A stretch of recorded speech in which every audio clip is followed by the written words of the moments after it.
स्वागत है आप सभी का इस नए लेक्चर में। तो इस लेक्चर में हम नेक्स्ट प्रॉब्लम को स्टार्ट करेंगे। एग्जाम्पल 2 देखेंगे। A rectangular column is 200 mm wide. तो हमें 200 mm वाइड कॉलम दिया है, रेक्टेंगुलर कॉलम है एंड 100 mm थिक। तो हमें तो पता है जो भी विड्थ होती है वो हम एक्स एक्सिस को पैरेलल लेते हैं और जो भी थिकनेस होती है वो हम वाई एक्सिस को पैरेलल लेते हैं। तो यहाँ पर B is equal to 200 mm और D is equal to 100 mm।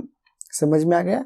अगर आपने इसे B कंसिडर किया और इस थिकनेस को D कंसिडर किया तभी हमने जो भी फॉर्मूला डिस्कस किए हैं ना, Z मीन्स सेक्शन मॉडुलस निकालते हैं, तब आपको कंफ्यूज नहीं होगा। तो इसलिए सबसे स्टार्टिंग में से ही प्रॉब्लम को जो भी है वो सिस्टमेटिकली सॉल्व कर देना। तो B और D, B मीन्स विड्थ और D मीन्स थिकनेस उसकी। तो यहाँ पर कंप्लीट हो चुका cross section. T carries it carries, यहाँ पर इट है,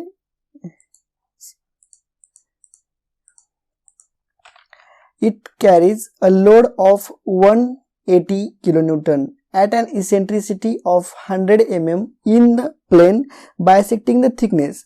इस थिकनेस के प्लेन को बाइसेक्ट कर रहा है। ये किस प्रकार से हम इसेंट्रिसिटी डिटरमाइन करते हैं ये मैंने पिछले लेक्चर नंबर 8 में भी बहुत अच्छी तरह से डिस्कस किया है। अब इसमें थोड़ा सा ही एक्सप्लेन करूंगा।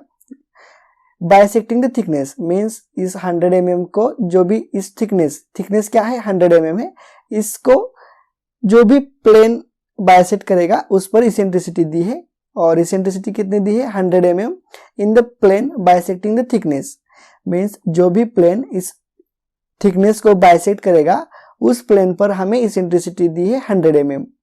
Bisecting the thickness, find the maximum and minimum intensities of stress in the section. तो हमें क्या फाइंड आउट करना है, maximum and minimum stresses find out करनी है या फिर उसकी इंटेंसिटी जो भी होती है फाइंड आउट करनी है।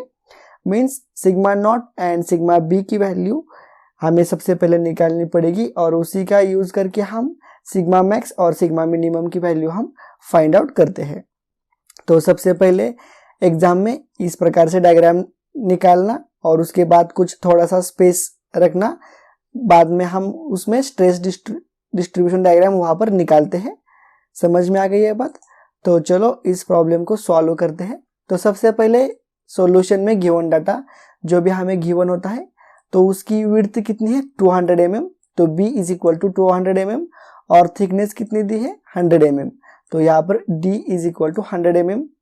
लोड कितना दिया है P is equal to 180 kilo newton means 180 into 10⁻³ newton और इसेंट्रिसिटी जो दी है वो हमें 100 mm इसेंट्रिसिटी दी है। समझ में आ गया।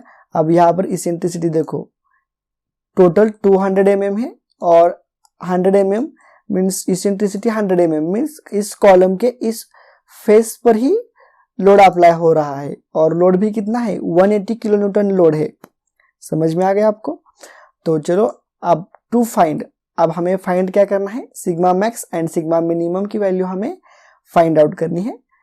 तो सिग्मा मैक्स और सिग्मा मिनिमम का फॉर्मूला हमें पता है, सिग्मा नॉट प्लस और माइनस सिग्मा बी होता है। तो sigma naught means P upon A होता है। तो ये मीन्स क्या होता है डी इंटू या फिर बी इंटू डी। तो बी कितना है 200 mm और डी की वैल्यू कितनी है 100 mm। तो 200 into 100 is equal to 2 into 10⁻⁴ mm²। समझ में आ गया। और लोड क्या है 180 इंटू 10⁻³ न्यूटन। तो अब हम यहाँ पर सिग्मा नॉट की वैल्यू निकालते हैं। Sigma naught is equal to P upon A is equal to 180 into 10⁻³ load लेते समय न्यूटन में लेना और एरिया mm² में। तो यहाँ पर हमारा यूनिट बन जाता है न्यूटन पर mm²। तो 180 into 10⁻³ Newton divided by 2 into 10⁻⁴।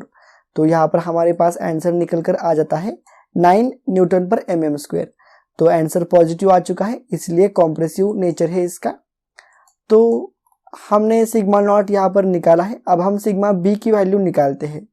तो सिग्मा बी का फॉर्मूला क्या है, यम अपॉन जेड। यम मीन्स मूवमेंट होती है पी इंटू ई से, और जेड की वैल्यू क्या होती है, db स्क्वायर डिवाइडेड बाय 6। तो उसके बाद ये 6 ऊपर चला जाता है, तो हमारा फॉर्मूला हो जाता है 6 into P divided by db square.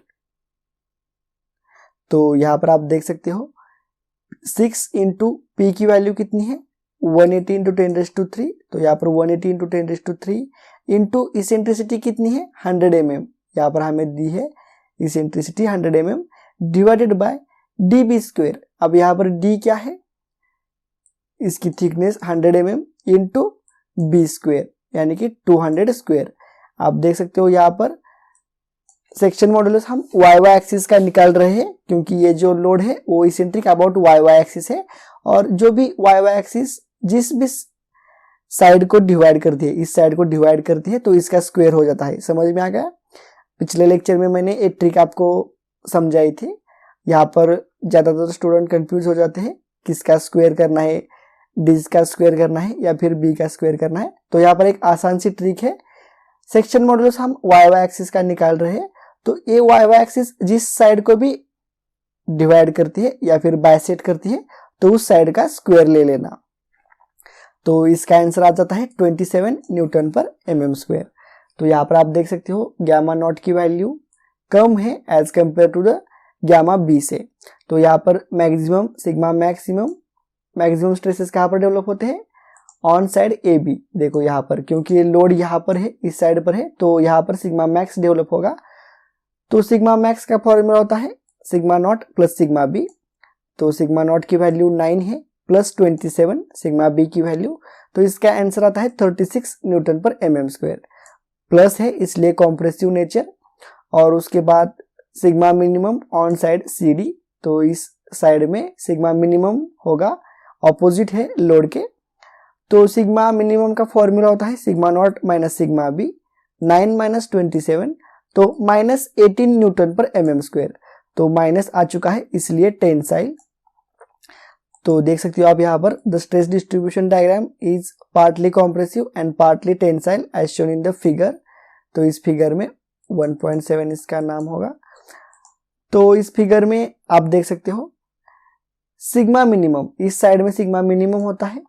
तो सबसे पहले थिक लाइन ड्रॉ कर देना इस प्रकार से, जो भी हमने डायग्राम निकाली है ना, तो उस डायग्राम के नीचे मैंने सबसे पहले कहा था आपको एग्जाम में, इस डायग्राम के नीचे 5-6 लाइन छोड़ देना।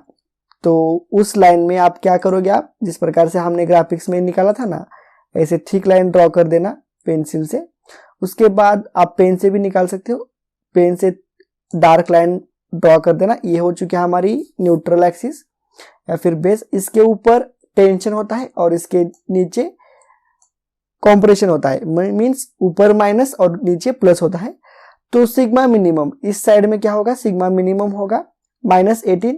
तो हम यहाँ पर -18 है ऐसा एज्यूम करते हैं। सिग्मा मिनिमम माइनस है इसलिए बेस लाइन के ऊपर। और उसके बाद सिग्मा मैक्स कहाँ पर होता है, ये भी इस साइड पर सिग्मा मैक्स होता है। तो यहाँ पर 18 36 सिग्मा मैक्स की वैल्यू कितनी है, 36 है।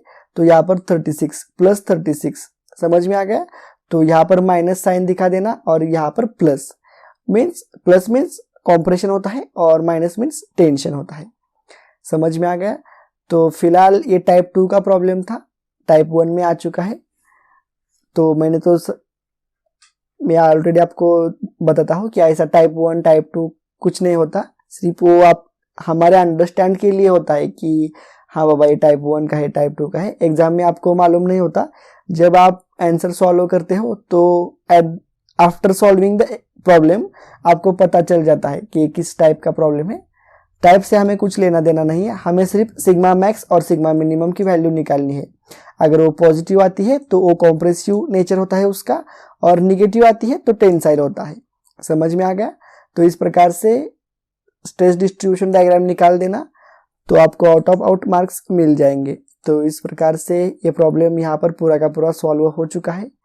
सिर्फ हमें 1.1 में जो भी हम प्रॉब्लम डिस्कस करेंगे ना, कॉलम के जो भी रिजल्टेंट स्ट्रेसेस निकालते हैं ना कॉलम के, तो उसी में सिर्फ हमें सिग्मा मैक्स और सिग्मा मिनिमम सिर्फ इतना ही निकालना है।